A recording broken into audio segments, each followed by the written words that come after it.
Hey there, I'm Cliff Williams, bassist for AC/DC, and I'm here to just chat for a while and let you know my little story a bit.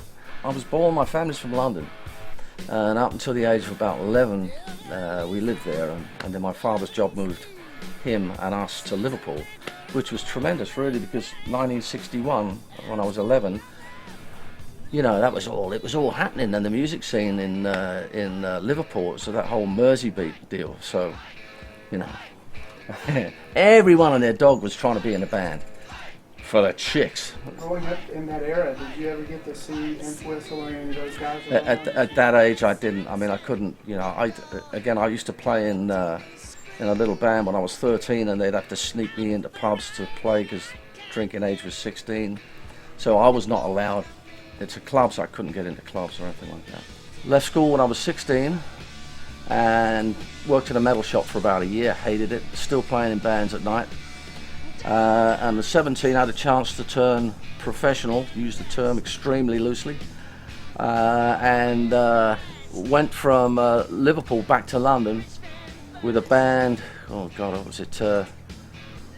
I can't even remember the name of it. It was some crap band for 3 weeks worth of club works in London, and sort of struggled with that for a while. Beat around London for a long time. Had a band in the late 60s with a buddy of mine called Laurie Wisefield. And Laurie ended up with Wishbone Ash. And he's a session player now. He's played with about everybody. Played with a bunch of different people. Played with Alexis Corner in the around about 1971. He's an old blues player, long gone now, bless him. I had a band called, Laurie's band and I was called Home in England. We had a few albums out, did a little bit of stuff. Never got to, we got to America backing up a guy called Al Stewart. Can you edit that out? Just to get to America and see it. And that was that, and that sort of fell apart after that. Laurie went on to join Wishbone Ash. At that point I had another band in London called Bandit, which didn't do too much of anything. And around about 1977 I got a phone call from a buddy of mine, Jimmy Litherland, who was in a band called Colosseum, to say that there was a group called AC/DC in town and they were looking for a bass player and I should maybe perhaps go and audition. At which time I thought, you know, I'd seen them on Top of the Pops, and they were great, you know, but I was kind of like thinking maybe I was all done with it. So I went along, lucky really. I went along and auditioned a few times, got on well with the guys, and joined them in 1977. And that's, in a nutshell, kind of how I came up with it all. So, and I've been there since. So, the first album. First of all, it took me months. The Australian consulate in London wouldn't give me a visa for months, so finally I got the damn thing and got over there. The guys had already been in the studio for a while, and we went in to do what turned out to be the Power Age album. Great work environment. Albert Studios there in Sydney. It was a great little room to play, a great little rock and roll room. We had George Young, Malcolm and Angus's older brother, and Harry Vander. They were both in a band called the Easy Beats in the 60s. Great producers, you know, obviously a lot of chemistry there, being brothers, and just a real fiery, energetic work environment. And, you know, hey, we had about 3 weeks to do it because that's all the money we had. So we got there, got down, and did, you know, the long hour days, 7 days a week, and it was really a tremendous experience. And the album turned out pretty good too.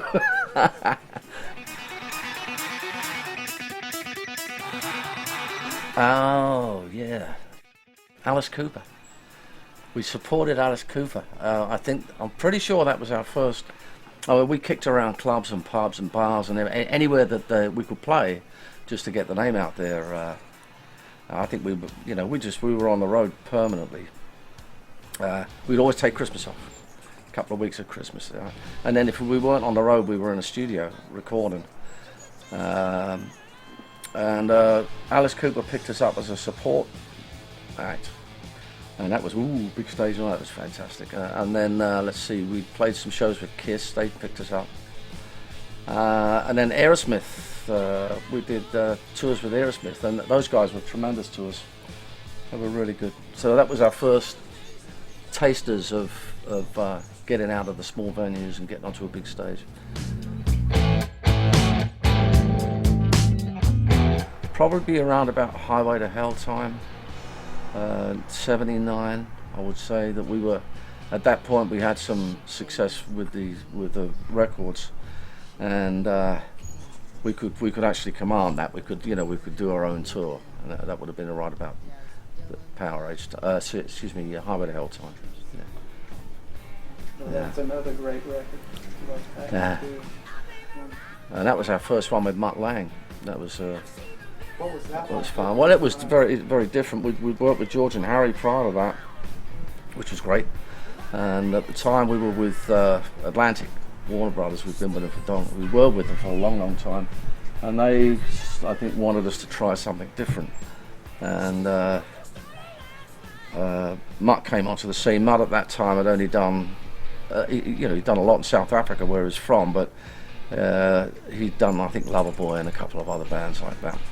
So when he came in, he was young and enthusiastic like we were, and it was good. He was a real perfectionist, as Mutt is, And of course, we went on to do 3 with Mutt. Well, Phil's a hell of a drummer to play with. He's as solid as a rock. He's such a metronome, and he's got that little back, just that little back slack, but. He's just got a tremendous feel, So he's the best. For us, the best. And the bass is the Music Man here. Again, wandering off a little bit, trying different basses over the years, but always going back to the Music Man. Just a tremendous workhorse of a guitar. It was one of those nights when you turn out the... I've used Ampegs for years and years, and the 4 Pros that I used on this last tour never let me down at all.